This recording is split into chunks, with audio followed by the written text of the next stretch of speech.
जनसंवाद खबर में आपका स्वागत। घोसी के सोनमा में चोरों ने बंद घर को बनाया निशाना, नकदी समेत 2.5 लाख के गहने किया गायब।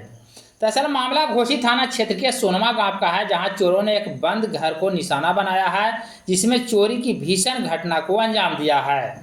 इस दौरान चोरों द्वारा घर में लगे मुख्य द्वार समेत सभी कमरों का ताला काटकर करीब 10,000 नकदी समेत 2.5 लाख रुपये से ज़्यादा के जेवरात को चुरा ले भागा है।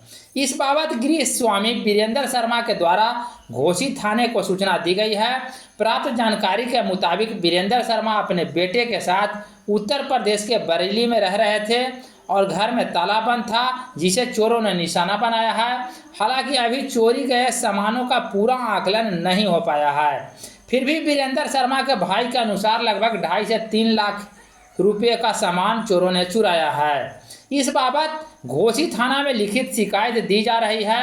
इस संदर्भ में थाना अध्यक्ष भावेश मंडल का बताना है कि पुलिस शिकायत के आलोक में मामले की जांच कर रही है। इस रिपोर्ट में आप देख सकते हैं कि चोरी की घटना के बाद किस प्रकार घर में बिखरा पड़ा सामान है, जिसका गृह स्वामी के द्वारा आकलन किया जा रहा है।